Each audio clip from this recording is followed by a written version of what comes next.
안녕하세요.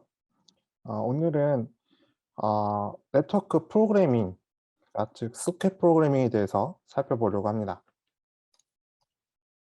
소켓 프로그래밍을 살펴보는 이유는 저희가 네트워크 시큐리티 단원 중에 어, 어택 온 TCP, TCP에 대한 공격과 파이어월, 방화벽에 대한 주제에 들어가기 앞서서 배경 지식으로 이제 소켓을 사용하고 있기 때문에 그 소켓에 대해서 살펴보기 위해서 지금 이 단원을 들고 왔습니다.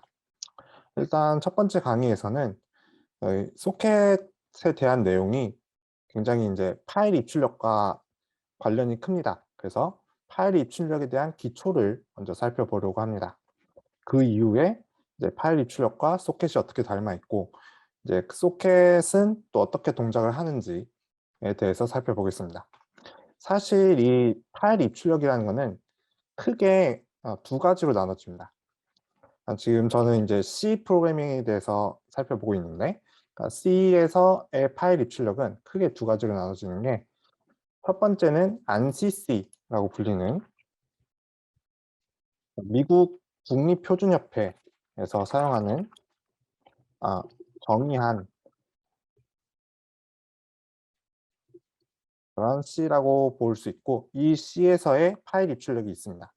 그리고 사실 C는 그 유닉스에서 사용이 되기 때문에 유닉스의 파일 입출력 과도 이제 차이점이 있습니다. 크게 이렇게 두 가지로 나눠지는데, 이번 시간에 이 각각 두 가지에 대해 살펴보고 소켓과 합쳐서 이 세 가지가 어떻게 다른지 정리를 해보도록 하겠습니다. 제일 첫 번째 살펴볼 거는 간단한 예시로 ANSI C 표준에서 파일의 문자열을 어떻게 쓰는가 하는 겁니다. 일단 저는 지금 대부분의 학생들이 아 모든 학생들이 자료 구조는 이미 다 알고 있다라고 가정을 하고 강의를 하겠습니다. 어 이 C 언어에서 헤더 파일이라는 것이 있고, 그 헤더 파일에서는 그 내가 사용하고자 하는 함수를 미리 정의를 해 두고 그것을 include를 해서 읽어 올 수가 있습니다. 가장 이제 보편적인 헤더 파일이 스탠다드 인풋 아웃풋 헤더 파일인데요. 이 파일에는 파일 입출력과 관련된 fopen, fprintf, fclose 함수가 정의가 되어 있습니다. 지금 사용할 함수들이 여기에 정의가 되어 있기 때문에 include를 했고요. 먼저 fopen은 파일을 읽어드리는 함수인데요. 그 fopen의 함수 인자들을 보면은 첫 번째로는 파일의 경로가 됩니다. 그래서 어디에 있는 파일, 이것이 지금 앞에 경로 없이 그냥 파일 이름만 적는다는 것은 지금 실행하는 소스 파일과 동일한 폴더의 파일이 존재한다라는 이야기고요. 이거를 이제 절대 경로로 C 드라이브를 적을 수도 있고, 뭐 상대 경로로 이렇게 그 점과 슬래시를 사용해서 경로를 지정할 수도 있습니다. 그러면은 나 지금 있는 소스 파일과 동일한 폴더에 존재한다라는 이야기고요. 두 번째 파라미터는 이 파일을 읽을 때 어떤 모드로 읽을 것인지를 정의를 하게 됩니다. 여기선 W라는 모드로 읽었는데, 이거는 라이트 모드로 이제 파일에 어떤 내가 내용을 쓸 거다라는 것을 알려주는 겁니다. 쓰기 모드로 헬로 텍스트를 열었습니다. 이렇게 되면은 이 fopen이라는 함수는 파일형 포인터를 반환합니다. 그러니까 스탠다드 인풋 아웃풋 헤더에서 다루는 이 fopen은 ANSI C 표준을 이제 기반으로 하고 있고요.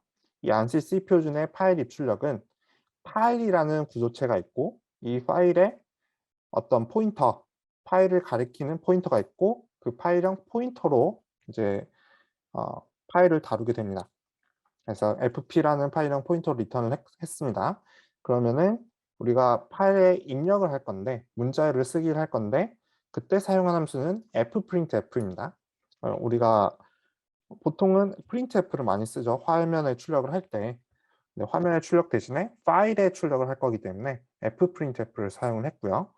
여기서의 인자는 첫 번째 파라미터로 그 어느 파일에 쓸 건지 파일형 포인터를 받게 됩니다.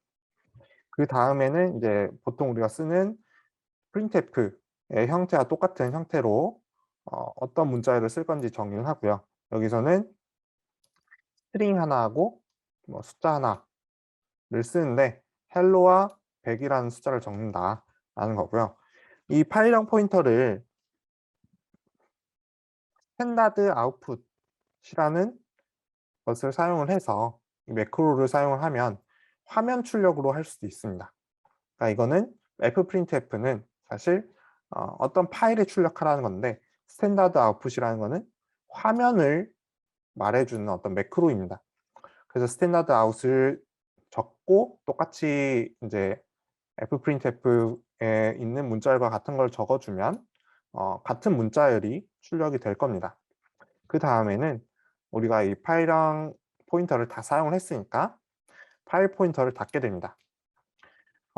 이 닫는다는 개념이 왜 필요한가에 대해서는 의문이 들 수도 있는데 사실 이 파일형 포인터를 만들 때는 동적으로 메모리를 할당을 하게 됩니다. 그러니까 파일 구조체를 만들어서 어떤 파일이라는 구조체를 만들고 이 fp가 얘를 가리키게 되는데 이 파일형 구조체에 대해서는 동적으로 메모리가 할당되기 때문에 어 계속해서 인제 파일형 포인터를 만들게 되면 그러니까 fopen을 통해서 파일 여러 개 열게 되면은 이걸 닫지 않는다면 메모리 누수가 생길 수 있습니다. 그래서 인제 fclose를 통해서 동적 메모리를 할당을 인제 처리를 해 주고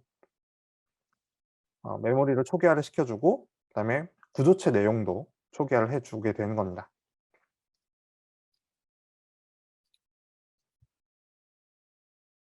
다음은 그 파일을 읽을 때 오픈할 때 모드에 관한 내용이 몇 가지 있는데 이거는 사실은 이제 여러분들이 그 코딩을 할 때 그냥 필요하시면 찾아보면 되고 간단하게 보기만 하고 넘어가시면 됩니다.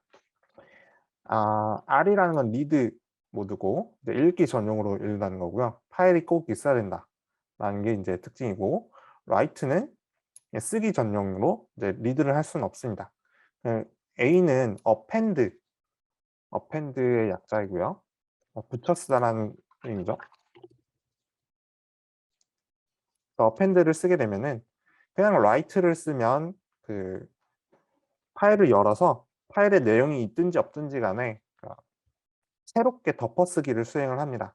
대신에 append를 쓰면은 그 기존에 있는 파일의 내용은 그대로 두고 그 이후에만 이어서 값을 쓰게 됩니다.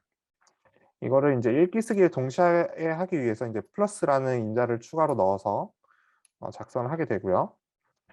아 A 플러스를 써서 인제 추가로 덧붙여 쓰면서 읽기는 전 파일이 가능한 모드로 읽을 수도 있습니다. 그리고 밑에 T하고 B는 이제 윈도우에서만 가능한 거고요. 윈도우에서 텍스트 모드로 읽을 것인지 아니면 바이너리 모드로 읽을 것인지를 결정할 수 있습니다. 다음은 이제 서식을 지정해서 파일의 문자열을 읽으려고 합니다. 서식이라는 거는 문자열을 그 파일에서 읽기를 하려고 하는데 이 서식은 어 캐릭터 형태로 된 차배열 10 개짜리고요. 그다음에 숫자 num1 이라는 어 인트형 자료형에 집어넣게 됩니다. 일단 fopen으로 파일을 열어 주는데 모드를 우리가 읽기를 할 거니까 R로 변경해서 읽어 줄 겁니다. fp 똑같이 파일형 포인터에 저장을 해줄 거고요. 여기서는 인제 scanf 대신에 fscanf를 쓸 겁니다. fscanf를 하면은 한 줄씩 읽게 되는데 fp라는 우리가 파일형 포인터를 가져왔고 그다음에 아까 헬로랑 숫자 하나 이렇게 적혀 있었기 때문에 그거에 대한 거를 이제 %에서 %d로 각각 s1과 num에 저장을 해서 스캔을 할 겁니다. 이렇게 되면은 이 값을 우리가 쓸 수 있게 되겠죠. 그러니까 이 값을 화면에 출력을 해 보면은 이제 똑같이 hello 100 이라는 문자가 나올 겁니다. 이미 이제 파일에 대한 이 출력은 끝났으므로 fclose로 또 닫아 주게 됩니다. 다음은 인제 제한된 버퍼로 파일을 읽을 건데요. 그러니까 버퍼로 읽는다는 거는 우리가 버퍼 사이즈가 어느 정도 되고 그 버퍼를 반복해서 활용을 함으로써 파일의 전체 내용을 읽고자 하는 겁니다. 여기서 이제 버퍼 사이즈는 5개가 되는데 사실 인제 버퍼 캐릭터형 이제 배열이 5개가 된다고 하는 거는 이걸로 읽을 때는 맨 마지막 바이트는 널 문자가 입력이 됩니다. 그리고 앞에의 4개의 배열만 우리가 버퍼로 사용할 수 있게 돼서 이제 사실은 4개짜리 읽지만 뒤에 1 바이트짜리 널이 붙어 있다라는 식으로 이해를 하시면 되겠습니다. 0 으로 초기화를 했고 count라는 값하고 total이라는 값을 또 0 으로 초기화를 했습니다. hello2라는 텍스트를 읽을 거고요. read 모드로 읽을 건데 feuf라는 함수는 이 파일이랑 포인터가 끝에 도달했는가를 알려주는 함수입니다. eof는 end of file인데 fp가 이 파일의 끝에 도달했는가, 끝에 도달했으면 1로 표기가 됩니다. 네, 이게 계속 0으로 유지가 된다는 말은 앞으로 계속 읽을 것이 남아있다. 그러니까 while 문으로 계속해서 읽을 것이다 라는 것을 이야기를 해주는 거고, fread라는 함수가 이 버퍼라는 곳에 size of character 1바이트죠. 1바이트짜리를 4번씩 반복해서 fp에서 읽을 것이다 라는 것을 의미하고 리턴 값으로 몇 바이트를 읽었는지를 리턴을 해주게 됩니다. 그리고 읽은 값을 printf를 해주고 memset으로 버퍼를 다시 0으로 초기화를 해줍니다. 그리고 total에다가 count를 이제 계속해서 합산을 해주는 거고요. 그 다음에 마지막에는 이 total 값이 몇 바이트를 우리가 읽었는지 프린트를 해주고 fclose를 합니다. 이걸 이제 그림으로 살펴볼 건데요.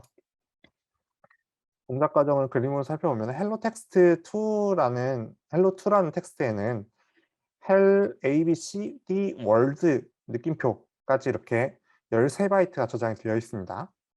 그럼 동작을 살펴보면은 처음에는 feuf가 당연히 0이겠죠. end of 파일이 아니니까.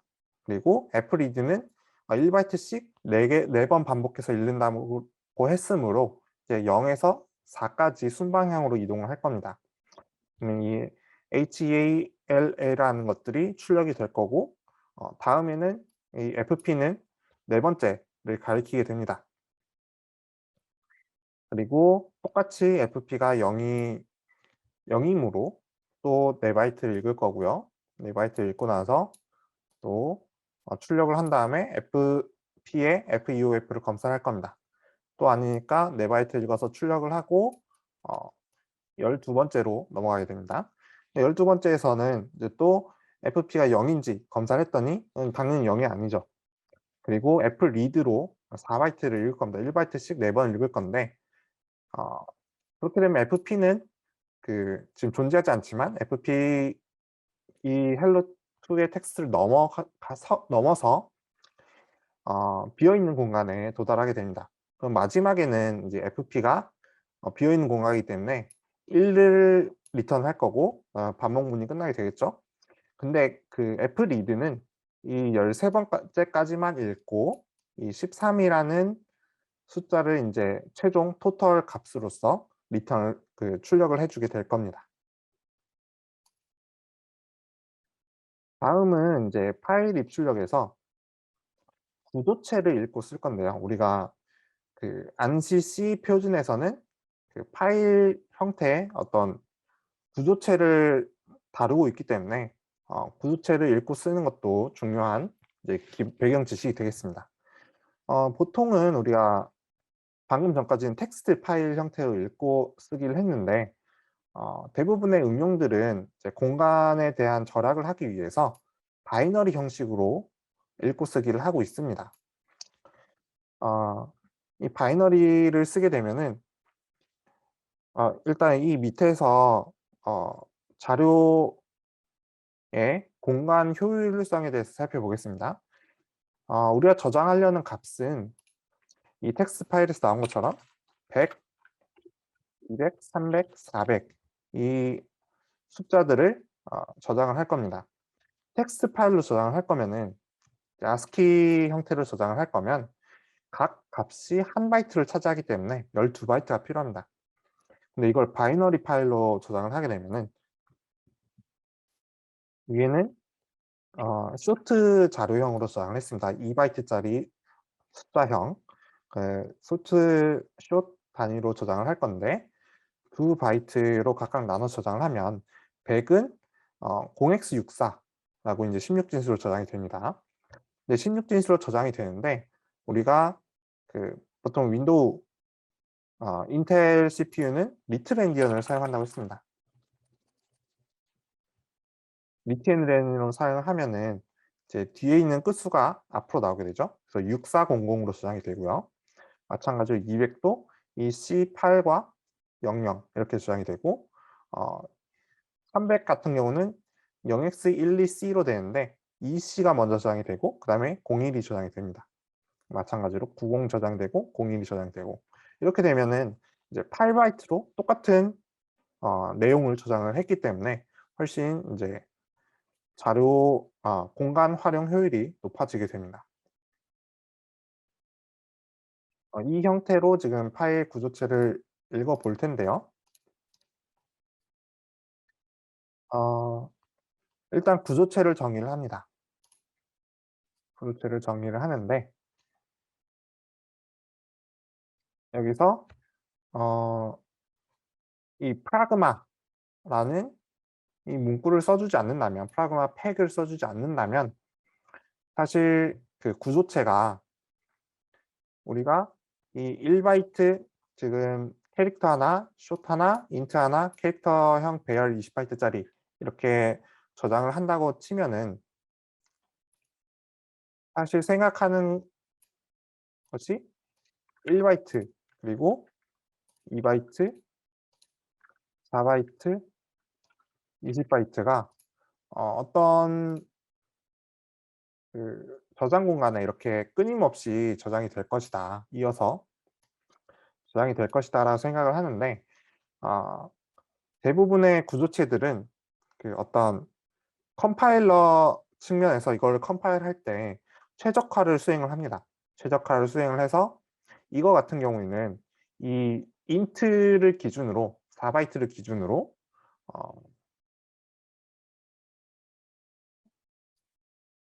여기에 3 바이트가 추가될 거고 여기에 2 바이트짜리 패딩이 추가될 겁니다. 그래서 빈 공간을 추가를 해서 실제로는 1 바이트의 값을 저장을 하고 있지만 뒤에 3 바이트짜리 우리가 의도하지 않은 패딩이 있으므로 인제 공간을 낭비를 하게 됩니다. 그렇게 해서 인제 그런 것들을 없애기 위해서 우리가 구조체를 정의를 할 때 이런 지금 팩이라는 것을 써서 바이트 단위, 1 바이트 단위로 크기를 정렬을 하게 됩니다. 단위가 여기에 나오는 숫자가 몇 바이트 단위로 이것을 정렬할 것인지를 의미하는 거고요. 정리를 하게 되면은 이 값들이 인제 우리가 의도한 것처럼 이렇게 연이어서 저장이 되게 될 겁니다. 이런 데이터 형태를 정의를 했고 그리고 우리는 D1 이라는 구조체 인스턴스를 하나 만들 거고요. 거기에 대해서 0 으로 인제 초기화를 합니다. 초기화를 하고 나서 각각의 이제 C1, num1, num2 에다가 값을 집어넣고 그리고 S1에는 스트링 카피를 통해서 hello world라는 값을 집어넣었습니다. 그리고 우리는 바이너리 형태로 쓸 거기 때문에 아까 W 외에 B라는 모듈을 하나 추가를 해서 사용을 합니다. 그럼 data2 binary 파일에다가 저장을 할 거고요. fwrite로 지금 이 D1이라는 거에 대해서 size of D1, D1의 크기만큼 한 번 1회만 fp에 저장을 하겠다라는 겁니다. 그리고 fclose를 통해서 이 파일 구조체를 닫아주게 되고요. 이런 식으로 인제 수행을 하게 되면은 동작 내용을 또 살펴보게 되면 A, B, C 그러니까 A 그리고 num1, num2 그다음에 S1이라는 캐릭터형 배열들이 다음과 같이 패딩 없이 저장이 됩니다. 그래서 첫 바이트에는 A라는 문자가 ASCII 코드로 이제 0x61인데 이게 61이 저장이 됐고 캐릭터는 1바이트짜리니까요. 넘버 원이라는 거는 아까 32,100은 16진수로 0x7d64인데 우리가 리틀 엔디언을 사용한다고 했죠. 리틀 엔디언이면 순서가 바뀌어서 끝에 있는 바이트가 앞으로 옵니다. 647d로 저장이 되고 넘버 2도 마찬가지고요. 이건 쇼트고 인트고. 그런데 이제 헬로 월드라는 문자열 자체는 리틀 엔디언, 빅 엔디언 상관없이 이제 그대로 저장이 됩니다. 그래서 이 바이너리 파일을 열어서 확인해 보면은 이 아래처럼 확인할 수가 있는데요. 61647D 같은 거 이렇게 되어 있죠. 이게 총 27바이트가 저장된 것을 확인할 수 있고 그것을 보면은 이제 헬로 월드는 그대로 저장이 된 것을 확인할 수가 있습니다. 앞에는 이제 이것이 ASCII 코드로 읽어서 값이 좀 다르겠지만 이거를 다시 우리가 쓰는 것 외에도 읽기가 중요하니까 똑같이 구조체를 정의를 해 주고요. 그리고 Fopen을 해서 바이너리 형태로 리드를 할 겁니다. 바이너리 형태로 리드를 하는데 fread D1에 대한 D1이라는 것에 저장을 할 거고 D1의 크기만큼 1회만 fp에서 읽을 겁니다. 그렇게 해서 읽은 값에 대해서 각각 여기에 매핑이 될 텐데 C1, num1, num2, S1을 각각 출력을 해 본다. 그리고 파일명 포인터를 닫는다. 라고 하고 실행을 시켜 보면은 이 각각의 값들이 우리가 정의해 놓은 그 자료형의 멤버들에 저장이 되고 그것이 제대로 출력이 될 겁니다. 여기는 이제 이게 캐릭터고 숏이고 인트고 다 숫자형으로 저장이 되었기 때문에 아까처럼 이상한 문자가 나오지 않고 숫자로 제대로 출력이 될 겁니다. 그냥 지금까지 이제 간단하게 그 파일 입출력에 대해서 살펴봤는데 지금까지 이제 그렇게 중요한 건 아니고 그냥 복습하는 정도였고 이제 중요한 페이지는 이 페이지하고 이제 다음 페이지가 되겠습니다. ANSI C 표준에서는 우리가 파일이라는 어떤 구조체를 사용을 합니다. 스탠다드 IO 헤더에 정의된 이런 구조체를 사용을 하고요. Fopen을 통해서 메모리상에 이 파일이라는 것을 생성을 합니다. 메모리는 즉 힘 영역인데 힘 영역에 이런 파일이라는 구조체를 생성을 하게 됩니다. 이것을 이제 살펴보면은 fopen이라는 함수를 수행을 하면 이 fopen이라는 함수는 파일형 구조체를 생성을 하고 그 파일에 대한 정보를 담고 있고요. 그리고 fp라는 포인터가 이 파일형 구조체의 맨 앞을 가리키게 됩니다. 그리고 fwrite를 하게 되면은 이 함수에다가 쓰는 것을 수행을 하게 되면 이 파일형 포인터가 어디에서 쓸지를 가리키게 되고 파일형 구조체에 글을 쓴 다음에 이것이 파일형 구조체가 이제 어떤 파일인지 파일 시스템 내에 어떤 파일인지를 알려주게 되고 거기에 이제 쓰기 작업이 진행이 되는 겁니다. 그래서 사실은 여기는 이제 운영체제에서 다루는 공간이 되겠습니다. 그리고 fclose를 하게 되면은 이 사용자 메모리 영역에 있는 이 파일형 구조체와 fp라는 그 포인터를 전부 날리게 되는 거죠. 그러니까 이렇게 이제 어 파일의 구조체를 쓰고 포인터를 사용하는 것은 약간 이상함을 느낄 수도 있는데 왜냐하면은 파일을 직접 쓰는 거는 이 운영체제가 하는 일인데 왜 파일이라는 구조체를 굳이 만들어서 쓰느냐라고 하는 거는 어 아까 제가 파일 입출력을 하는 거는 유닉스 스타일, 이 유닉스 스타일과 ANSI C 표준 두 가지가 있다고 했습니다.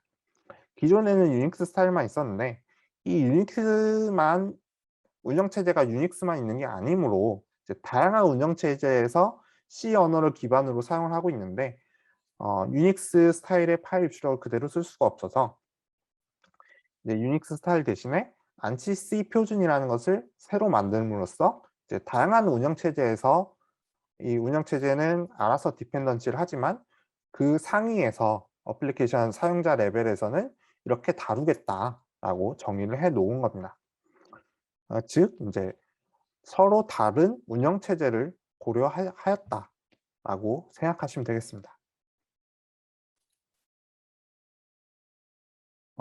다음은 유닉스 스타일하고 이제 안시 C의 형태를 비교를 해볼 건데요. 아까의 그 안시 C 스타일에서는 포인터를 사용을 했었습니다. 근데 유닉스에서는 이 포인터 대신해서 int형을 씁니다.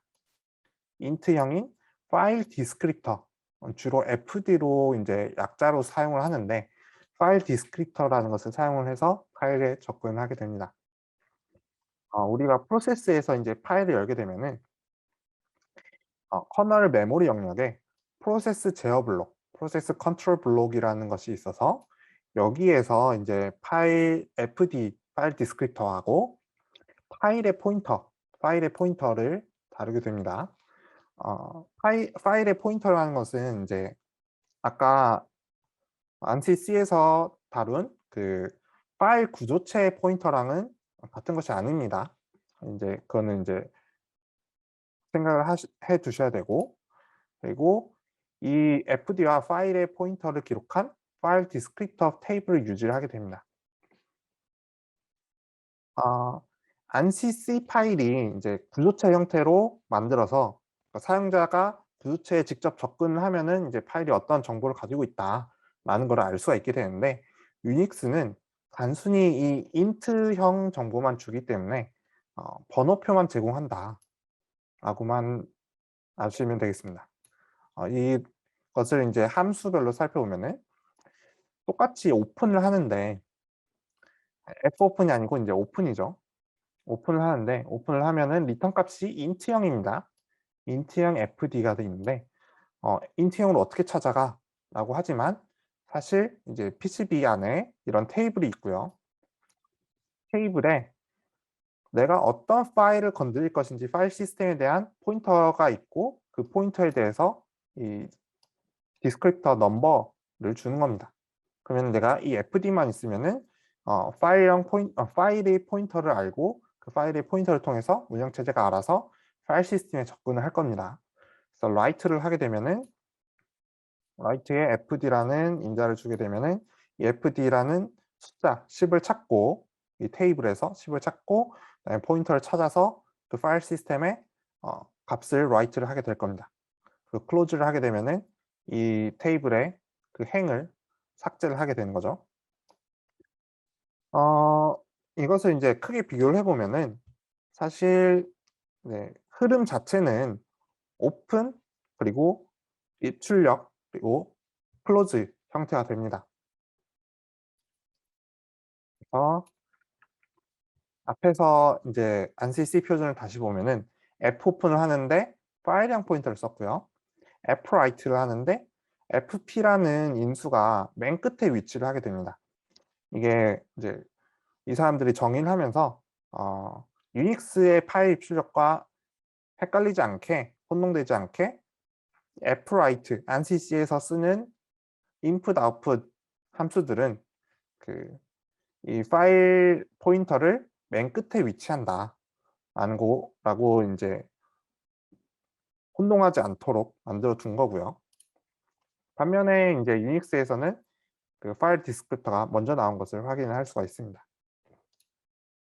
이제 다음은 소켓에 대해서 BSD 소켓에 대해서 알아보겠습니다. 네, 이번 시간에는 어 본격적으로 인제 BSD 소켓에 대해서 알아보려고 합니다.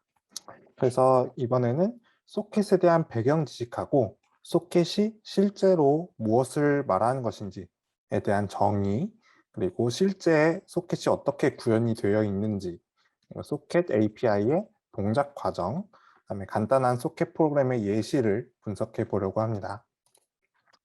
먼저 소켓은 이 유닉스를 떼어놓을 수가 없는데요. 유닉스라는 운영체제에서 이 소켓, BSD 소켓이 출발을 했기 때문에 유닉스에 대해서 간단하게 알아본 뒤에 출발을 하도록 하겠습니다. 이 유닉스라는 거는 사실 그 어떤 통신기업, AT&T라는 통신기업에서 개발된 운영체제입니다. 데니스 리치하고 켄 톰슨이라는 분이 개발하셨는데 사실은 어셈블리어로 처음에 제작이 되었다가 이후에 C 언어를 기반으로 제작성이 되었습니다. 이 중에 이제 데니스 리치라는 분은 C 언어의 창조자이기도 합니다. 그래서 이 대문자로 쓰는 유닉스라는 운영체제는 AT&T라는 기업에서 트레이드마크로 등록을 하고 있기 때문에 저희가 이 대문자를 이제 상표에 넣으면 안 되고요. 대부분 이거 겹치는 걸 피하기 위해서 소문자로 유닉스로 기재를 하고 있습니다. 우리가 그 윈도우 아니면 리눅스, 유닉스 이렇게 운영체제들이 있는데 유닉스하고 리눅스가 굉장히 혼동이 많이 되죠. 그래서 그 혼동이 많이 되는 이유는 이것들이 유닉스 계열의 운영체제라고 불리고 있기 때문입니다. 그래서 유닉스 라이크 시스템이라고 하는데 가장 처음에 유닉스는 어떤 유료의 운영체제를 돈을 받고 팔았고요. 그 라이선스 비용을 AT&T에 제공하는 그런 운영체제들이 있습니다. 그래서 옛날에 선이라는 기업이 있었는데 선에서 이제 솔라리스라는 운영체제가 제공이 되었었고요. HP 휴레패커드에서 UX라는 운영체제가 또 이 유닉스를 기반으로 개발이 되어서 판매를 하고 있었습니다. 이거 말고도 리누스 토발즈라는 학생이 그때 당신 학생인데 이 AT&T가 운영체제 독과점으로 되게 고소를 많이 당하는 시기가 있었습니다. 그때 이 리누스 토발즈가 유닉스의 기능을 보고 그 기능을 자신이 처음부터 새로 개발해서 배포를 한 게 이 리눅스라는 운영체제가 되겠습니다. 그러니까 유닉스는 유료로 돈을 받고 파는 운영체제였는데 리눅스가 유닉스를 따라서 만든, 그러니까 소스 코드는 이 사람이 이제 가져다 쓴 게 아니고 새로 개발했기 때문에 상세한 동작은 다를 수 있어도 기본적인 동작은 유닉스를 따라서 만들었기 때문에 어떤 동작을 유사하게 하는 운영체제를 개발을 해서 배포를 했었습니다. 그래서 이제 오픈 소스 카피라이트나 카피레프트라고 이야기를 하죠. 오픈 소스의 어떤 선두주자라고 할 수 있는데 이 리눅스를 기반으로 레드햇이나 데비안이나 우분투 같은 것들이 등장을 했죠. 그 중에서도 안드로이드 같은 것도 있을 거고요. 이에 반면에 이 유닉스가 그 캘리포니아 버클리 캠퍼스 USB죠. UCB죠. 유니버시티 오브 캘리포니아 버클리. 그 캘리포니아 버클리 캠퍼스에 CSRG가 컴퓨터 시스템 리서치 그룹이라는 연구소에 이걸 연구용으로 제한적으로 공개를 했었습니다. 그래서 그 대학원생들이 이거를 보고 이걸 바탕으로 BSD라는 운영체제를 만들어서 배포를 했었는데 이때에 어떤 네트워크 기능들을 이제 추가를 했었는데 그때에 추가된 기능 중에 하나가 우리가 살펴보려고 하는 소켓입니다. 이 소켓이 여기에 개발이 되었었고요. 사실은 그 유닉스 시스템에서도 이런 소켓과 유사하게 네트워크를 위한 어떤 기능들이 있었는데 이 유닉스 자체는 유료였기 때문에 일반 사용자들이 인터넷을 사용하면서 당연히 무료로 사용하는 것들이 좀 더 보급이 빨랐겠죠. 그래서 BSD가 어떤 결점이 있더라도 BSD 소켓이 어떤 결점이 있더라도 무료이기 때문에 좀 더 많이 사용이 되었고 전 세계적으로 이제 BSD가 BSD 소켓이 많이 사용이 되면서 이제 유닉스보다는 BSD 기반의 어떤 응용 체제들이 많이 사용이 됩니다. 예시로는 FreeBSD, NetBSD, OpenBSD 등이 있고요. 그다음에 다윈이라는 것이 있는데 이 다윈이 그 애플의 OS X에 기반이 되고요. 그 이후에 macOS나 iOS 등이 이제 개발이 됩니다.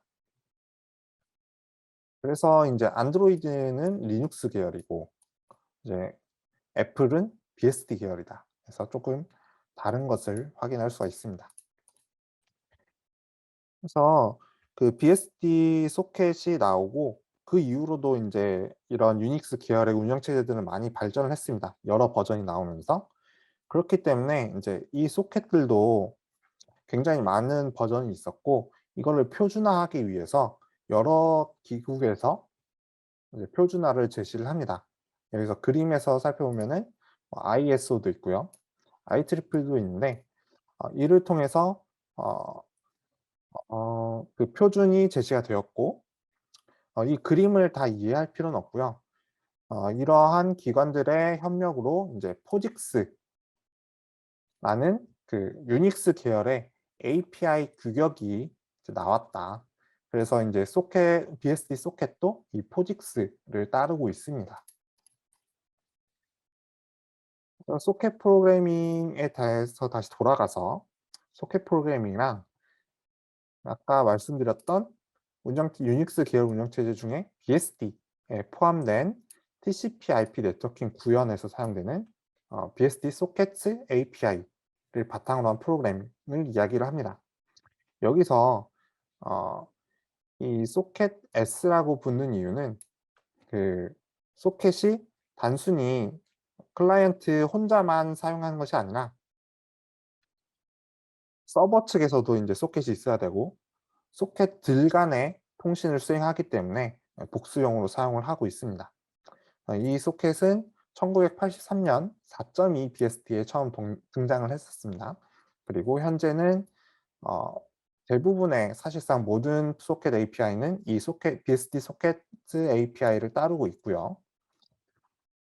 이것이 인제 표준화 규격에 맞춰서 포직스 소켓스 API라고 하는데 포직스 소켓스 API라고 이름 붙이는 경우는 많이 없고요. 대부분 BSD 소켓스 API라고 언급을 합니다.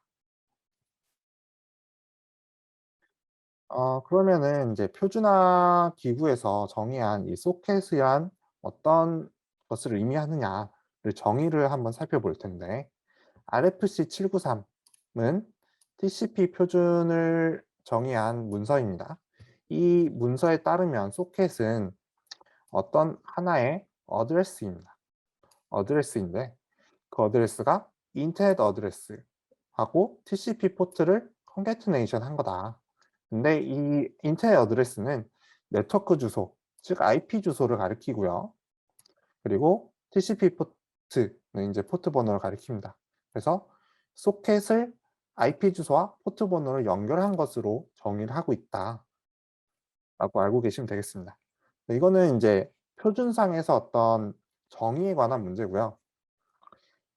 이렇게 소켓이 이제 IP와 포트 번호를 정의를 하고 이 통신하려는 두 프로세스가 가진 소켓들은 그러면은 서로의 IP 주소와 서로의 포트 번호를 알고 있기 때문에 그러면 이 4 개의 값이 소켓 페어가 돼서 각 TCP 연결을 유일하게 특정할 수 있게 됩니다. UDP 표준에서는 이제 포트 번호가 등장하긴 하지만 소켓이 정의되지는 않고 있습니다. 이 4.3 BSD라는 거는 그 BSD를 만든 대학원생들이 인제 책을 발표를 했는데 그 책에서 나온 정의는 다음과 같습니다.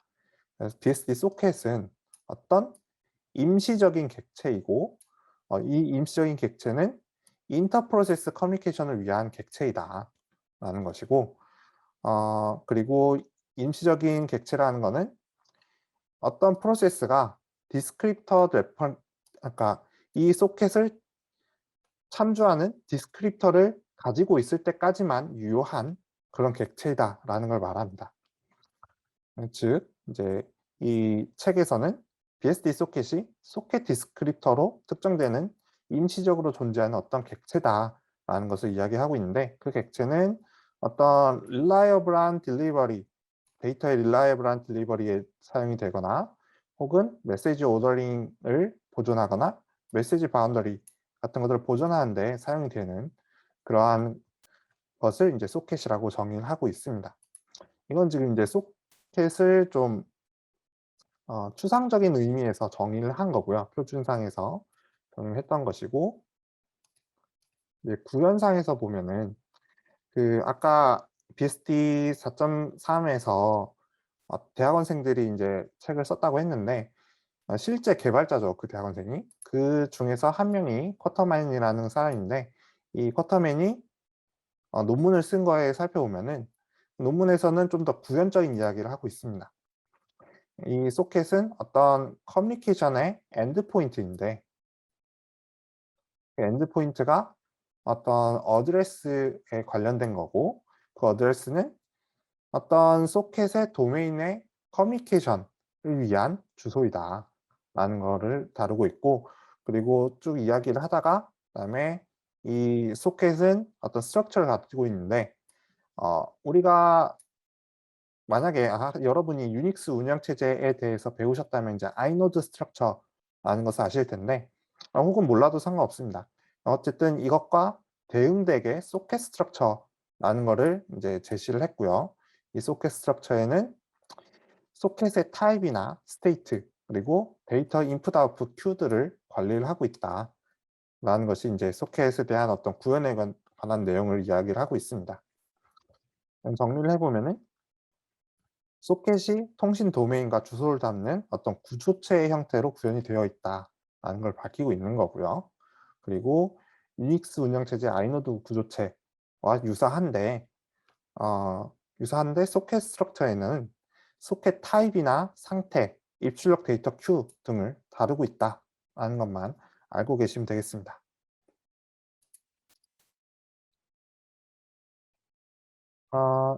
소켓의 BSD 소켓이라는 것은 정리를 해보자면은, 표준상에서는 아까 추상적으로 정의를 한다고 했죠. 네트워크 주소와 호스트 주소, 포트 번호를 컨캐테이네이션한 어떤 주소이다라는 거고, 한 쌍의 소켓 페어가 TCP 연결을 유일하게 특정할 수 있다. 그리고 이 개발자들의 의도는 이거입니다.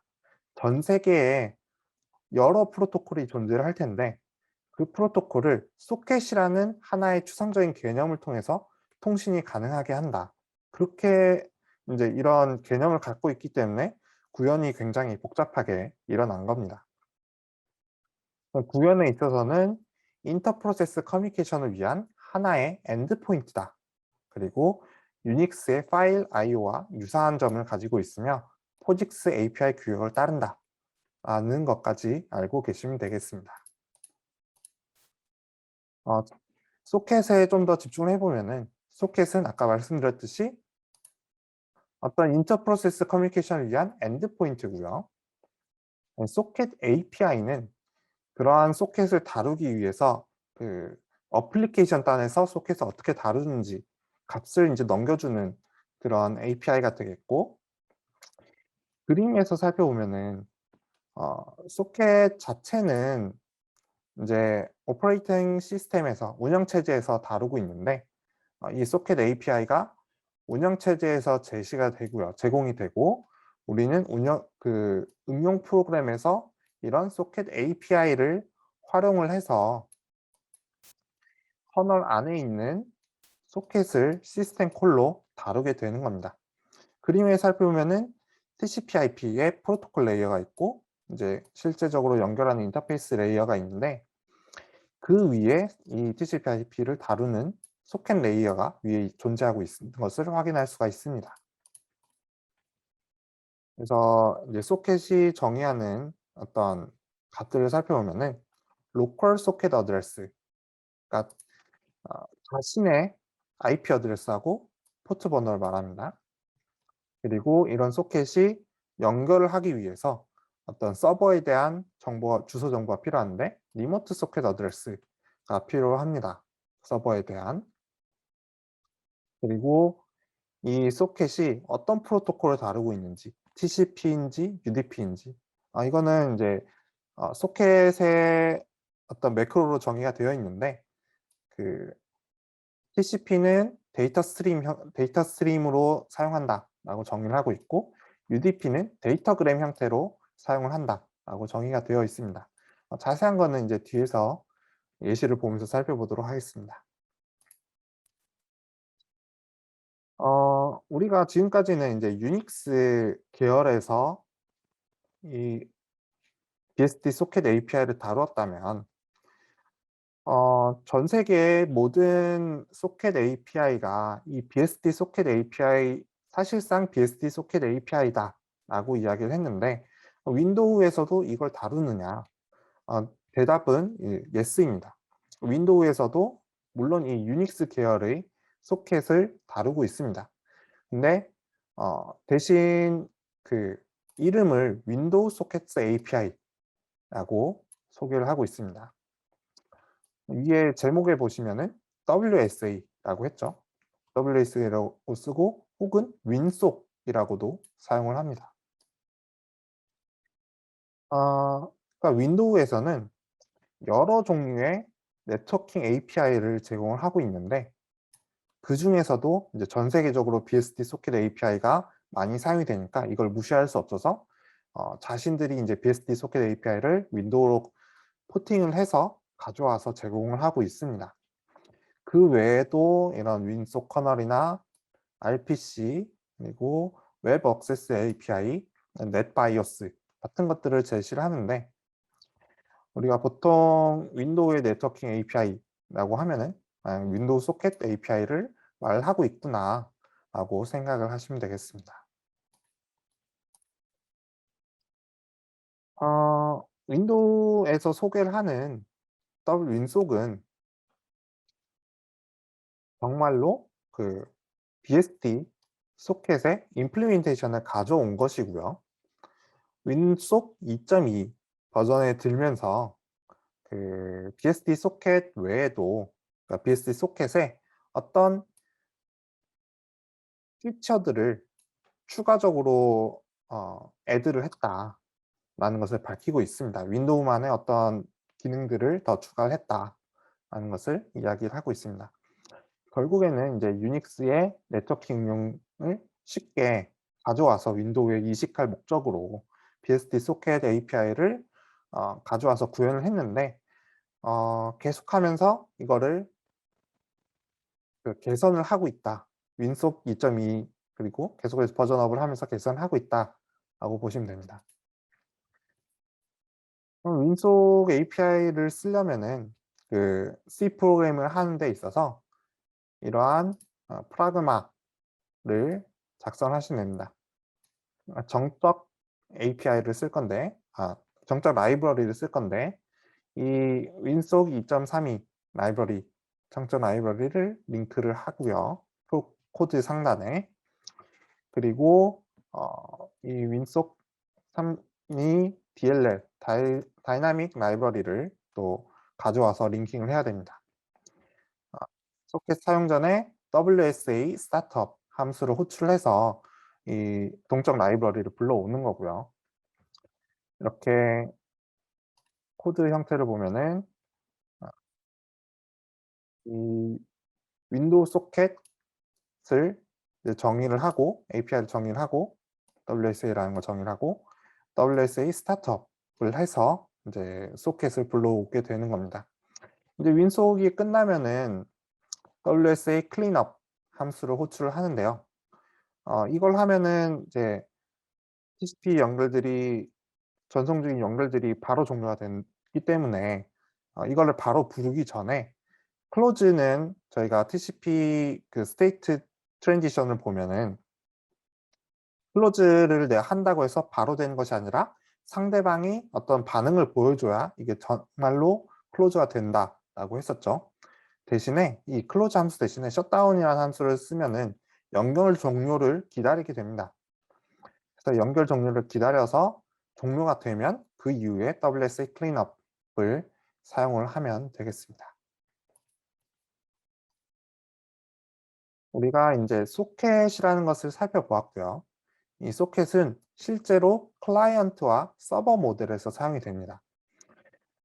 클라이언트와 서버가 무엇이냐 라는 것을 이제 간단한 정의를 살펴보면은, 먼저 그 연결을 하기 위해서는 어떤 하나가 이니시에이션을 해야 됩니다. 그리고 또 하나는 그 이니시에이션을 받아서 응답을 해야 되는 거죠. 그것이 이제 TCP 3A 핸드쉐이킹에서는 SYN이라는 플래그가 있는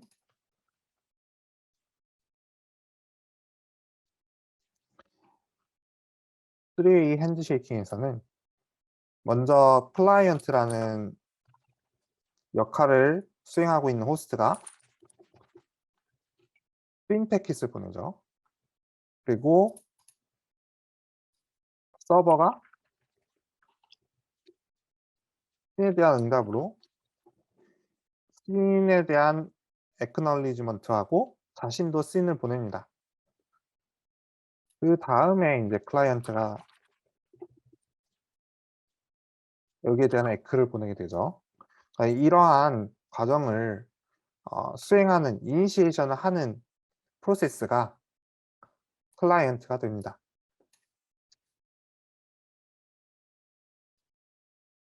그리고 이니시에이티드가 되는 호스트가 서버가 되죠.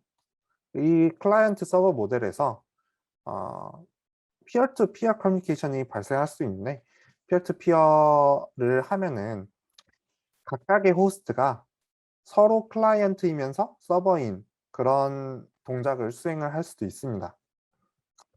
그리고 이 클라이언트는 보통 사용자하고 웹 서버를 생각하시면 되는데, 사용자는 필요할 때 연결을 때때로 이제 걸어서 연결 요청을 하고, 우리는 어떤 서버, 학교 서버든지 뭐 네이버 서버든지 구글 서버든지 이런 것들은 항상 켜져 있길 기대를 하죠. 그래서 클라이언트는 가끔 켜지고 서버는 항상 켜져 있다. 그리고 서버는 커넥션 오리엔티드 TCP를 이야기하는 거고요. 커넥션리스 UDP 둘 다 적용을 해서 켜져 있을 수 있다라는 겁니다. TCP하고 UDP에서 이제 소켓 프로그래밍이 약간 다른 동작을 하는데요. 함수 자체가 쓰이는 함수 자체가 약간 다릅니다. 왜냐하면 TCP는 그 내가 보낸 주소 포트 그리고 받는 주소 포트 뭐 이렇게 쌍을 이루어서 커넥션을 만들어야 됩니다. 커넥션을 만들고 보내지만 UDP 입장에서는 뭐 자신의 그 소켓을 이렇게 커넥션을 맺을 필요는 없고, 그냥 서버의 IP하고 포트 번호만 알고 그냥 send to로 전송을 하면 UDP를 통해서 이 메시지가 날아가는, 데이터그램이 날아가는 형태로 구현이 되어 있기 때문에 약간의 지금 그림만 보더라도 형태가 다른 것을 볼 수가 있습니다. 조금 더 자세하게 살펴보면은 먼저 다시 지우겠습니다.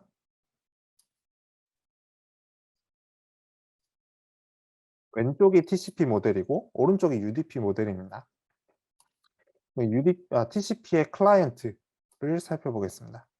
클라이언트에서는 소켓을 먼저 생성을 하고 소켓에 연결을 맺습니다. 내가 원하고자 하는 서버와 연결을 맺고 write, read 이거는 뭐 IO죠. input, output 그다음에 close를 합니다. 그러니까 이거는 간단한 파일 입출력의 형태와 똑같습니다. 이 소켓과 커넥트를 파일 오픈이라고 보면은 파일 오픈을 해서 리드 라이트를 하고 그다음에 클로즈를 한다라고 보시면 되는데, 이제 문제는 소켓은 좀 더 복잡하다라는 거고요. 서버의 소켓은 이제 복잡하다는 거고, 서버를 살펴보면은 서버 측면에서는 소켓을 생성하는 건 똑같습니다. 그리고 소켓에 어떤 포트 번호를 사용할지, 어떤 지금 TCP를 사용할지 UDP를 사용할지 결정하는 바인드 함수가 있습니다. 그래서 이 바인드 함수는 그 소켓에 주소를 할당하고, 그리고 어떤 역할을 수행할 것인지 할당을 하고, 지금 있는 프로세스와 묶는 역할을 합니다. 이제 여기까지가 소켓이 준비되었다라고 한다면 그 소켓을 클라이언트의 그 이니시에이션을 받을 수 있도록 listen이라는 함수를 통해서 내가 외부에서 들어오는 커넥션 요청을 들을 수 있게 열어두게 됩니다. 그리고 요청이 들어왔을 때는 accept 함수를 통해서 이 요청을 승낙을 할 수도 있습니다. 승낙을 하면 그 이후에는 이제 똑같이 read write를 수행을 하고 그 다음에 close를 하게 됩니다. 반면에 그 UDP 모델에서는 클라이언트가 소켓을 생성하고 만약에 뭐 바인드를 할 게 있으면 하는데 보통은 바인드를 하지 않고 이제 send to로 바로 목적하는 IP 어드레스하고 포트 넘버에다가 데이터그램을 전송을 시킵니다. 그리고 뭐 필요한 게 있으면은 receive를 수행을 하고요. send to를 수행을 하면은 서버에서는 당연히 이제 그 로컬 어드레스는 주어야 하겠고요. 그리고 내가 UDP로 사용한다라는 것도 이제 바인드에서 적용이 됩니다. 정의가 되고 이제 프로세스와 묶었다면 이 프로세스에서 receive from, 그러니까 어디서 오든지 그냥 receive를 하고 send to 이렇게 이제 간단한 형태로 커넥션 없이 들어오는 메시지를 받으면 이렇게 처리를 하고 나는 어떻게 응답을 한다 라고 정리를 한 다음에 close를 하면 되겠습니다. 이거는 이제 뒤에 다음 강의에서 좀 더 자세하게 살펴보겠습니다. 그 정리를 하자면은 그냥 소켓이라는 함수는 소켓을 만든 함수고요. connect라는 함수는 TCP 클라이언트에서 서버에 이제 소켓끼리 연결을 맺는 함수가 되겠습니다. bind라는 함수는 어떤 소켓에다가 로컬 어드레스를 할당하고 해당 프로세스하고 소켓을 묶는 함수가 되겠습니다. 그리고 listen이라는 함수는 그 TCP의 모델에서 이제 클라이언트가 커넥트 요청을 했을 때 그 연결을 듣는 함수가 되겠고, 연결이 들어왔을 때 이걸 받아들이는 함수는 accept 함수가 되겠습니다. 그리고 소켓 파일 디스크립터, 그러니까 우리가 파일 입출력을 아까 파일 디스크립터로 했는데 이 send하고 receive 할 때에도 그 소켓 파일 디스크립터라는 것이 있어서 그 소켓 파일 디스크립터에 똑같이 send하고 receive를 수행을 해서 주고받는 역할을 수행을 하게 됩니다. 다음은 간단한 예시인데요. 어떤 클라이언트가 있고 서버가 있으면은 우리가 포트 번호를 통해서 어떤 서비스를 수행할지 결정을 하게 되는데, 그렇게 사용될 때 이제 사용되는 주소가 IP 주소 그리고 포트 번호입니다. 그래서 포트 번호를 알게 되면은 이게 웰로운 포트 번호는 어떤 서비스일지 우리가 예상이 가능하죠. HTTP에서 웹 서버를 사용할 때 보통 80번 포트를 사용을 하게 됩니다. 그래서 클라이언트가 이러한 주소로 80번 포트를 사용하면 웹 서버를 쓴다는 거고, 서버 OS는 이거를 리슨을 한 다음에 80번 포트다. 그러면은 나는 어떤 포트들에 따라서 어떤 프로세스들을 지금 돌리고 있는데 그 중에서 80번 포트를 사용하는 소켓에 여기에 요청을 넘겨주게 되는 겁니다. 마찬가지로 7번 포트다 라고 하면은 서버 OS에서 이 7번 포트라는 것을 해석을 하고 에코 서버로 전송을 해 주는 겁니다. 여기서 고려해 봐야 하는 것은 단순히 클라이언트가 하나만 서버에 요청이 들어온 것이 아니라 여러 개의 클라이언트가 요청이 들어오면 어떻게 될 것인가? 우리의 간단한 클라이언트 서버 모델은 1대1 통신만 고려를 하는 거였습니다.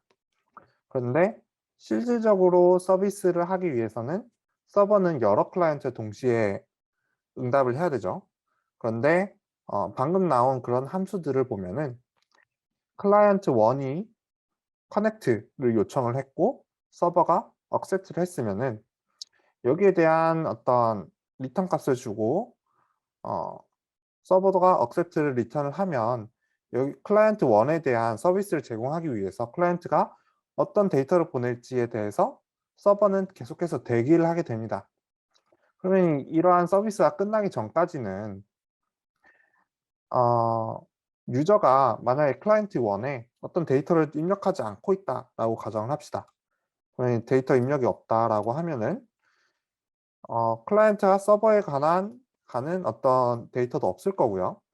그럼 서버는 클라이언트 1에 대해서 계속해서 대기만 하게 됩니다. 클라이언트 2가 분명히 요청을 하는데 커넥트를 요청을 하더라도 이 서버는 프로세스 자체가 이 리슨을 하는 형태로 돌아가지 않아서 이제 이 커넥트에 대한 처리를 해줄 수가 없습니다. 그럼 클라이언트 2는 계속해서 무한대로 대기를 하게 되는 겁니다. 이걸 해결하기 위한 방법이 어떤 것들이 있는지를 살펴보겠습니다. 서버는 멀티플 유저를 서비스하기 위해서 동시 접속 concurrent connection을 제공해야 됩니다. concurrent connection을 제공해야 되는데 이것을 제공하기 위한 방법이 세 가지 정도가 있습니다. 세 가지가 있습니다. 이거는 이제 학기 초에 간단하게 이제 넘어가면서 말씀드렸던 부분인데 첫 번째로는 우리가 fork라는 함수를 알 겁니다. 이 fork라는 함수는 지금 동작하는 프로세스를 복제를 해줘서 하나를 더 만드는 함수입니다. 그래서 복제의 원본은 parent 프로세스가 되고요. 복제가 된 프로세스는 child 프로세스가 되겠습니다. 그래서 이 child하고 parent는 이름만 다르지 이제 동일한 데이터와 코드를 가지고 있게 됩니다. 그래서 이 fork 함수를 통해서 어떤 커넥션이 들어왔을 때 fork를 통해서 accept를 다른 프로세스를 만들어서 수행을 하게 되면은 그 프로세스가 클라이언트 1에 대한 요청을 처리를 하면 되고요. 클라이언트 2가 또 들어오면은 fork를 통해서 또 다른 프로세스를 만들어서 이제 처리를 하면 됩니다. 그런데 이제 fork를 하면서 운영체제의 자원은 제한적이기 때문에 이 제한적인 자원을 가지고 클라이언트 1에 대한 프로세스 처리, 클라이언트 2에 대한 프로세스 처리 이런 컨텍스트 스위치라고 하는데 그 자원의 점유를 이렇게 각각의 프로세스에서 바꿔가면서 하게 되는데 여기에서 발생하는 오버헤드가 크다는 단점이 존재를 하게 됩니다. 그리고 두 번째 방법으로는 스레드를 활용하는 방법이 있는데 스레드라는 것은 하나의 프로세스에 대해서 실행하는 구간을 스레드를 여러 개를 둬서 이제 여러 개가 동시에 수행이 될 수 있도록 하는 것을 이제 스레드라고 합니다. 그래서 각각의 유저에 이러한 스레드를 둠으로써 각각의 유저가 이런 네트워크 처리를 스레드로서 수행할 수 있게 할 수가 있는데 이거는 이제 간단하게 구현할 수도 있고요. 대신에 이런 스레드는 어떤 하나의 프로세스에서 데이터 공간하고 메모리 공간을 공유를 하고 있기 때문에 레이스 컨디션이 발생하고요. 자원을 서로 점유를 하기 위해서 이 클라이언트 1이 원활하게 동작을 하면 클라이언트 2가 좀 불안정하게 동작을 하고 그러한 경우가 발생을 하게 되고요.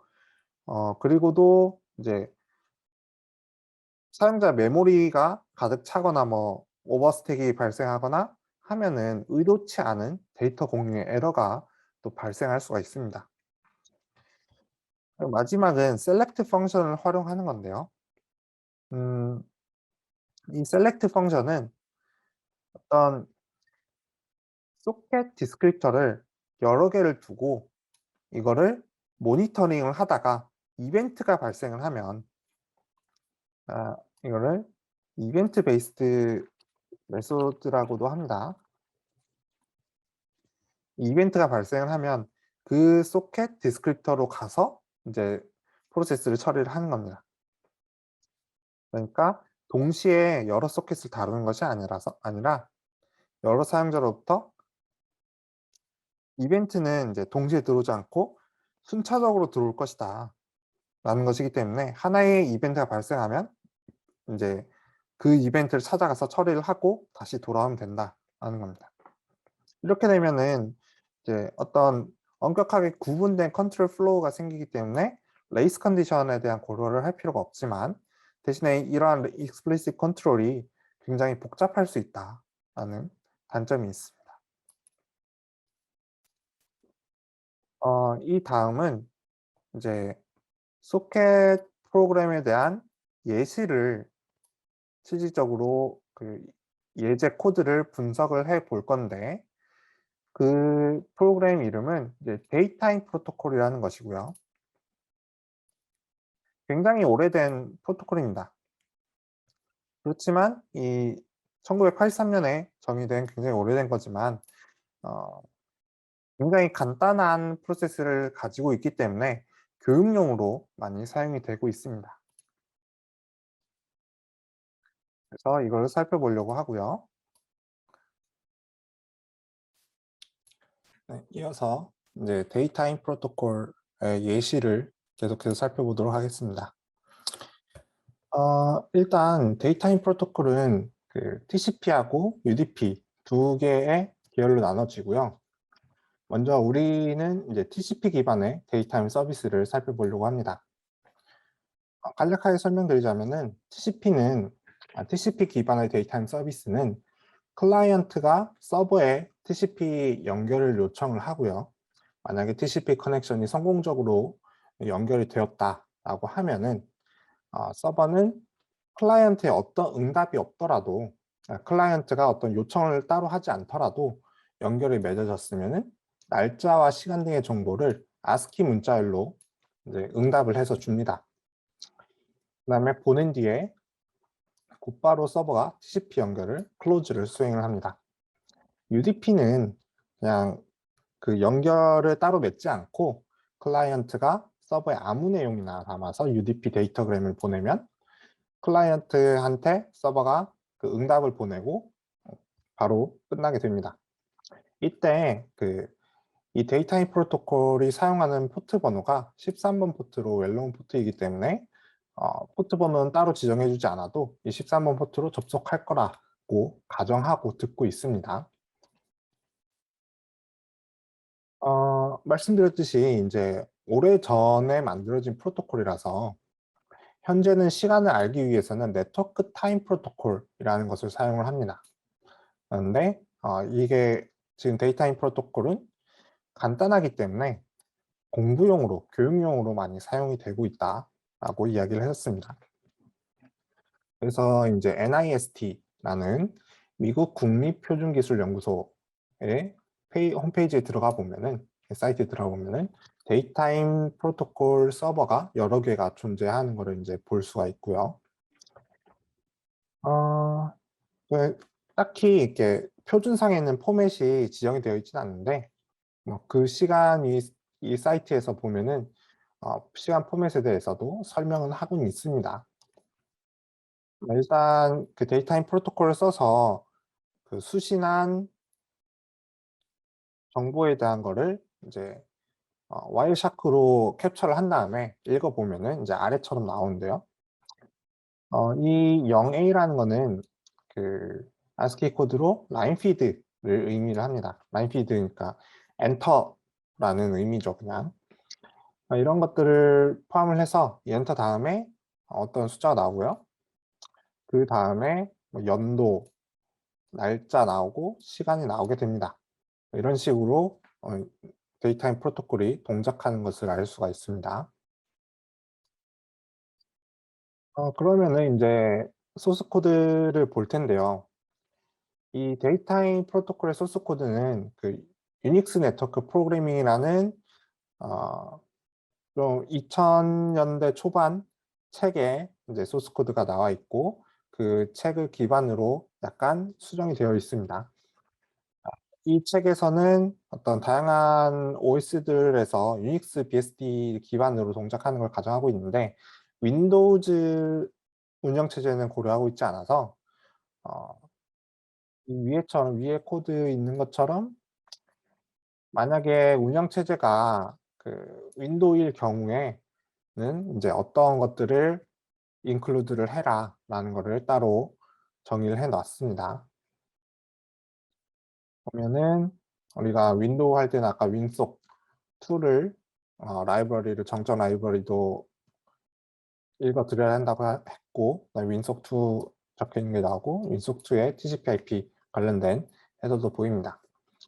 아니면은 포직스 헤더, 그러니까 BSD 소켓 API를 이야기하는 거죠.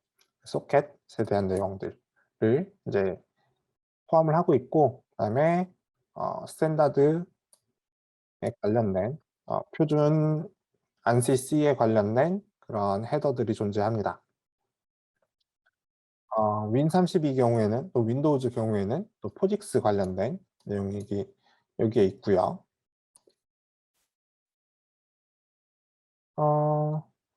이 헤더 파일 내에서는 지금 이 UNP라는 헤더 파일은 유닉스 네트워크 프로그래밍 헤더 파일인데요. 이 헤더 파일 내에서는 그 B0라는 이 함수가 사실 BSD에만 존재하는 거라서 윈도우즈에서 공용으로 사용할 수 있도록 memset을 넣어서 지금 매크로를 해 놓은 상태입니다. 그리고 어떤 여러 가지 값들이 존재하는데 사실상으로 우리가 쓰는 지금 현재 코드에서는 동작하지 않는 값들도 존재를 하고요. 헤더 파일은 이렇게 되고 SA라는 라지 SA는 소켓 애드레스라는 구조체를 이제 약자로 표현을 하고 있는 겁니다. 먼저 살펴볼 거는 클라이언트 코드인데요. ump.h 헤더 파일을 인클루드를 하고 메인 함수는 argc, argb라는 거는 그 우리가 터미널에서 어떤 명령어를 치고 노트패드를 수행한다고 가정을 하겠습니다. 노트패드를 수행하는데 mail.txt 파일을 열어라 라고 하면 이 argc는 인수를 두 개를 받게 되는 겁니다. 하나는 노트패드라는 그 실행 파일의 절대 경로, 그리고 하나는 우리가 수행하고자 하는 어떤 파일, 목표하는 파일을 받게 되고 각각의 이 경로하고 이 대상 파일의 경로가 이 argp라는 지금 캐릭터형 포인터죠. 그러니까 어떤 동적으로 할당되는 메모리의 스트링으로서 저장이 되게 되는 겁니다.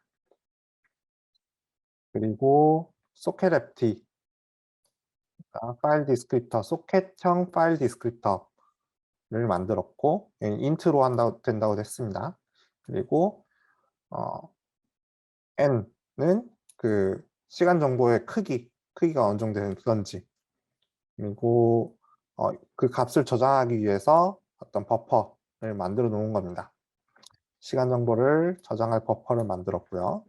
그리고 socket address in이라는 구조체로 이런 서버 애드레스라는 인스턴스를 만들었습니다. 만약에 이게 2가 아니면 목적지가 없다는 거죠. 사실 우리가 기대하는 거는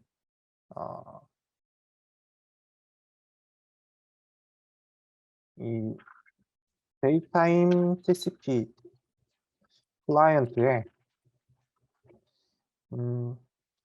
이렇게 C로 표현하지 않고 그냥 클라이언트가 이미 컴파일이 되어서 실행 파일이 되었다라고 가정을 하고, 이 클라이언트가 있으면 거기에 뭐 128.0. 막 이렇게 어떤 목표 IP 주소가 있으면은 목표 IP 주소를 받아와서 여기 인자로 넣고 싶은 겁니다. 근데 이 인자가 없으면, 이 파라미터가 없다라고 가정을 하면 이 argc가 1이기 때문에 에러가 발생을 하고요. 그러면은 이렇게 사용을 해라 라는 식으로 보여주게 됩니다. 윈32의 경우 이제 윈소켓 API를 켜야 되고요. 그리고 TCP 소켓을 생성할 건데 소켓 AF INET 소켓 스트림 그리고 0이라는 파라미터를 가지고 소켓을 생성하게 됩니다. 이걸 각각 의미하는 바는, 이거는 IPv4 계열의 주소를 사용한다는 것이고요. 이 소켓 스트림이라는 애가 나는 지금 TCP를 사용할 거다 라는 겁니다. 소켓에 정의를 하는 거고, 사실은 그 TCP를 쓸 때는 이거를 외워서 쓰면 됩니다. 거의 바뀔 일이 없기 때문에 우리는 분명히 IP를 쓰고 TCP를 쓰고 뭐 프로토콜은 따로 정의를 하지 않을 거고 이렇게 쓸 거기 때문에 외워서 쓰면 되고요. 이 소켓의 리턴 값이 인트가 되어야 되는데, 어떤 양의 인트가 되어야 되는데 음수가 나왔다는 것은 에러가 발생했다는 거고요. 그래서 이제 그 에러 처리를 하는 거고, 그러면 소켓 fd에 이 소켓의 파일 디스크립터가 생성이 되었습니다. 그럼 그 소켓에 우리가 어드레스를 주어야 할 텐데, 이 B0는 아까 이야기했듯이 살짝 뒤로 넘어가 보면 memset으로 해당하는 메모리를 n개의 길이만큼 0으로 초기화하는 그런 함수로 정의를 해 놓았습니다. B0는 이 서버 애드레스, 우리가 만들었던 이 소켓 어드레스의 구조체에 대해서 구조체 크기만큼 0으로 초기화를 하는 거고요. 그리고 서버 어드레스의 sin family는 AFINET, 아까 말씀드렸죠, IP 버전 4를 사용을 하고, 포트 번호 SIN 포트 번호는 13을 사용할 거다. 왜냐하면 우리가 데이타임 프로토콜은 13번 포트를 사용하는 걸로 이미 알고 있기 때문에 13번 포트를 사용할 거다라는 건데, 여기서 주의해야 할 점은 H2NS라는 겁니다. 우리가 그 앞서서 리틀 엔디언과 빅 엔디언의 각각의 하드웨어에 따른 어떤 의존적인 문제가 있다고 했었습니다.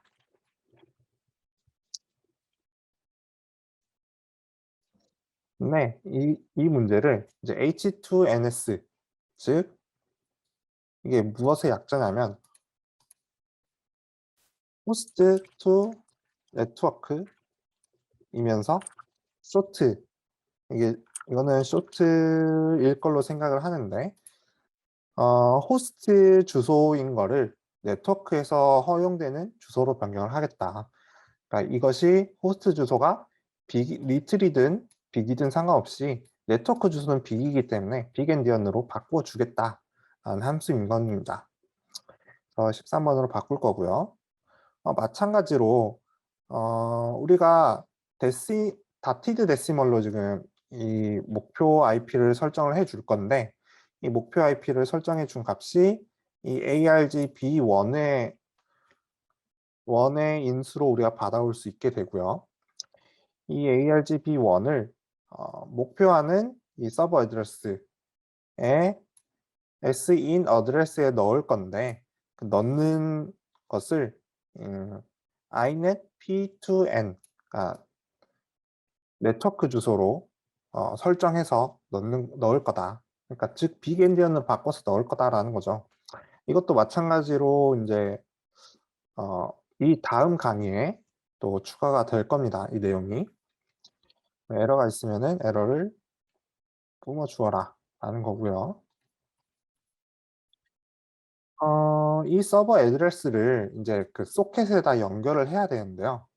그 소켓을 연결할 때 클라이언트는 목표하는 서버 어드레스를 그 이 가로 앞에 있는 자료형은 무엇을 의미할까요? 이거는 그 캐스팅하는 걸 의미하죠. 그러니까 앞에서 다시 확인해 보겠습니다. 이 서버 애드레스의 자료형은 어, 서버 어드레스의 자료형은 다음과 같이 socket address in입니다. 언더바 in으로 되어 있고 그 앞에 sa라는 거는 단순한 소켓 어드레스였습니다. 그래서 이제 서로 다른 형태를 보이고 있는데 이거를 캐스팅을 해서 SA 형태로 맞게 캐스팅을 해서 소켓 FD 커넥트에다가 활용을 하겠다라는 겁니다. 왜냐하면은 이거는 이제 서버 인으로 지금 구조체로 만들었기 때문에 어, 그냥 사용을 하면 에러가 발생을 합니다. 그래서 이제 소켓 어드레스로 캐스팅을 해줘야 되고요. 그리고 이 소켓 어드레스의 크기를 나타내고 소켓 FD에 우리가 연결할 소켓 FD를 지정해 주면 이 목표하는 그 어드레스에 대해서 커넥트 시도를 합니다. 그래서 커넥트 시도를 제대로 못하면 또 에러를 배출하게 되고요. 다음은 이제 연결이 됐으면 리드를 하면 됩니다. 이 소켓 fd 리드 함수는 파일 입출력처럼 목표하는 파일 디스크리프터가 있을 거고 그 다음에 receive line가 버퍼가 있고 몇 바이트 읽을 것이냐를 지정을 해줄 겁니다. 그 다음에 n은 그 몇 바이트 읽었다라는 것이고 receive line에 n에 0을 넣는다는 것은 이제 캐릭터들이 저장이 되고 마지막 값에는 이제 널 포인터로 널 값을 넣어서 이제 이게 문자열이 끝이 났다라는 것을 알려주는 겁니다.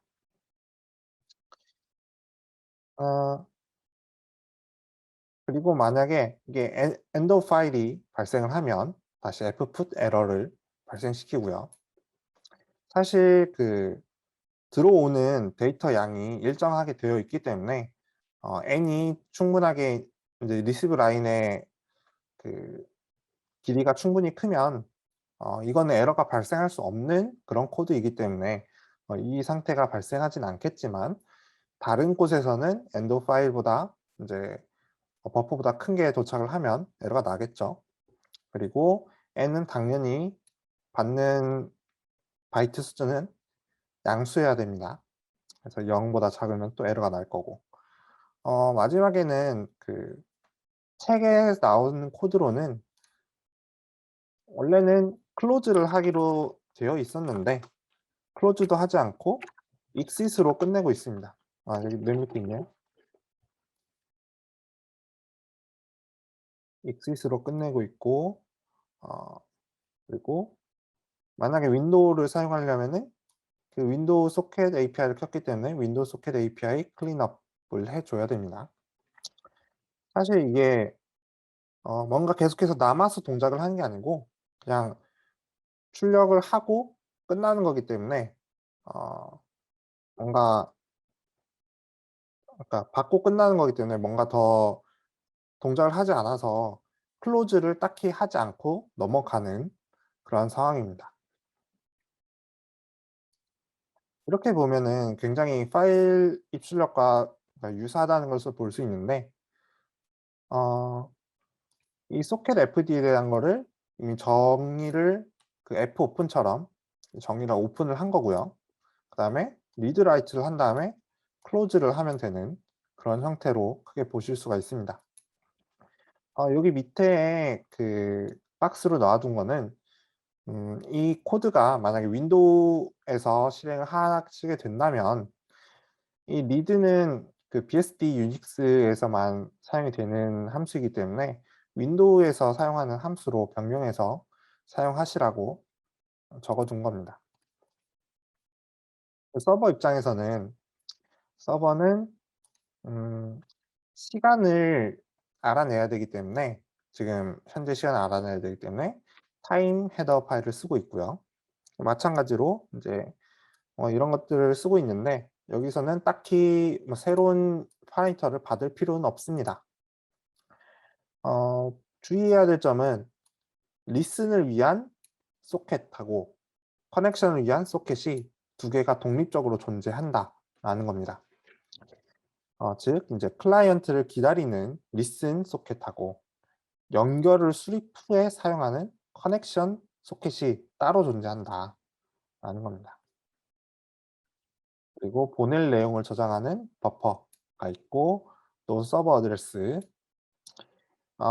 이거는 사실 기다리려는 서버가 기대하는 이 프로그램이 기대하는 대상 클라이언트의 주소의 범위를 저장할 수가 있는데 어 현재는 그 어떠한 클라이언트의 주소라도 받을 것이기 때문에 밑에 보면은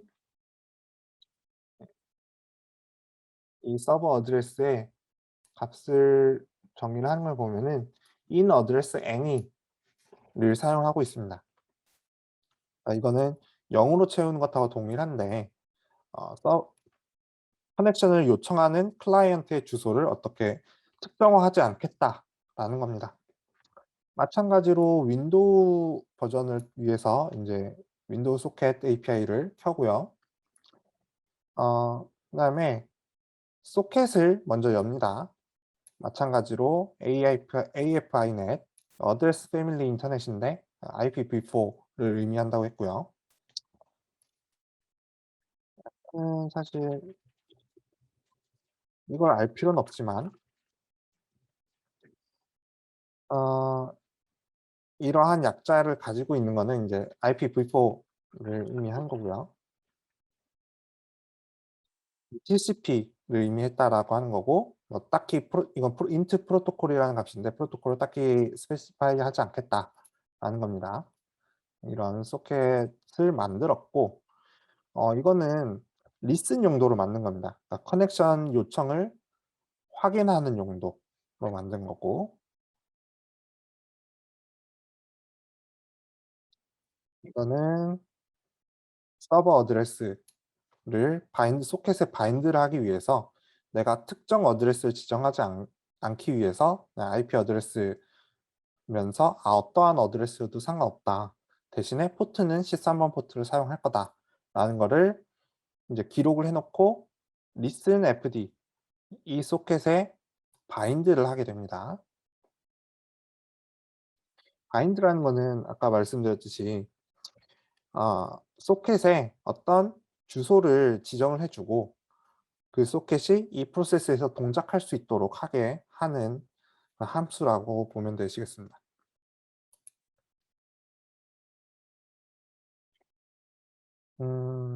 그다음 바인드 후에는 이제 리슨을 해야 되는데요. 이 리슨은 이 소켓에 들어오는 요청을 듣기 위한 겁니다. 그 뒤에 나오는 이 파라미터는 동시에 몇 개까지 요청을 받을 수 있을 것인가를 지정을 해 놓은 겁니다. 만약에 이게 한 3 이다라고 하면은 클라이언트 1, 2, 3 까지가 동시에 들어와서 대기를 하고 있을 수 있습니다. 즉 인제 여기 나온 것처럼 리슨 함수가 리턴될 때까지 받을 수 있는 클라이언트의 최대 숫자다. 백로그라는 거고요. 그다음에 이 리슨을 수행을 한 다음에 어 리슨이 되면 이 포문이 돌아가게 되는데 리슨을 만들어 준 다음에 만약에 리슨 fd에 어떤 요청이 들어오게 되면 나는 accept를 할 건데요. 그 accept가 될 때까지 지금 포문으로 무한정으로 돌아가고 있는 겁니다. 그래서 accept를 할 건데 대상의 주소가 어떠한 것이라도 상관없다.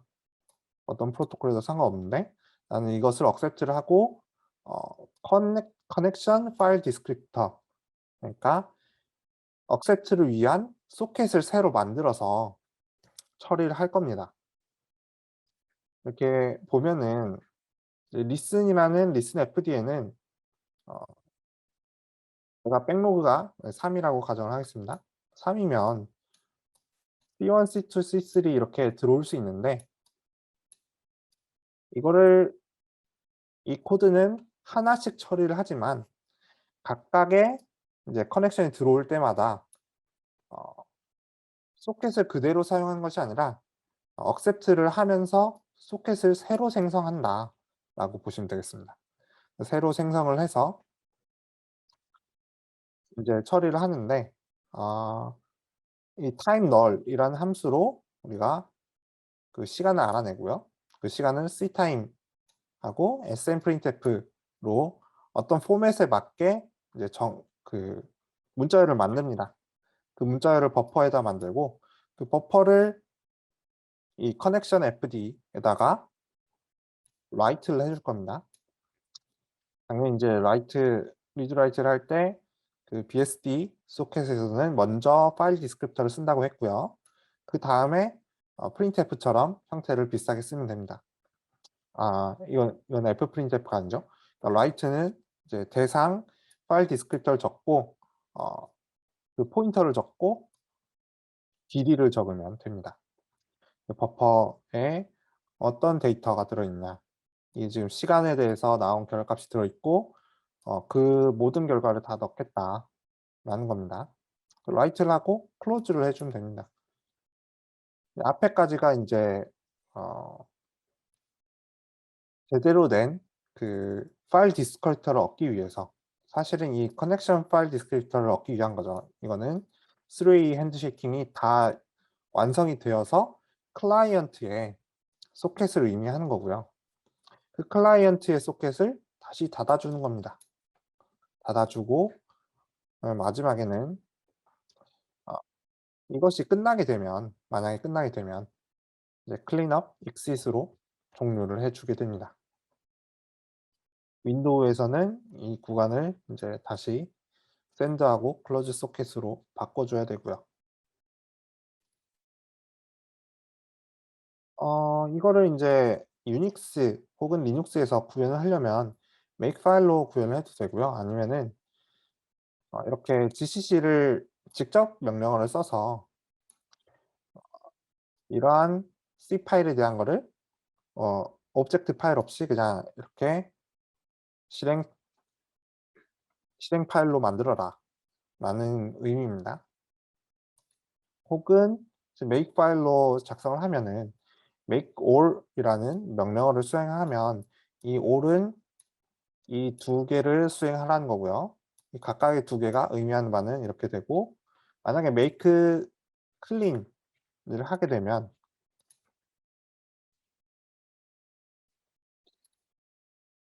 맨 밑에 있죠?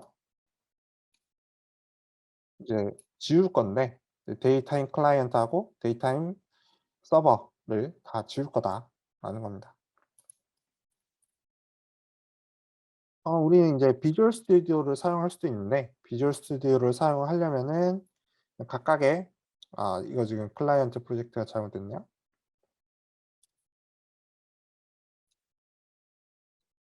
클라이언트와 서버 프로젝트에 이런 것들을 추가를 하고 컴파일을 하면 됩니다.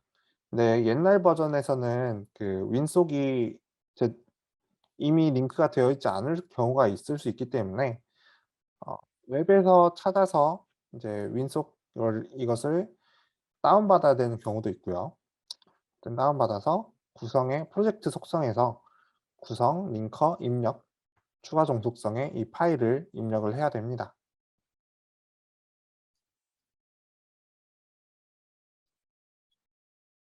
마지막으로 오늘 강의의 마지막으로 데이터인 클라이언트하고 서버 예제를 살펴보면은, 크게 보면은 오픈, 그리고 인풋, 아웃풋, 클로즈 세 단계인데, 사실 어 이 소켓 프로그램의 예제는 훨씬 복잡했죠.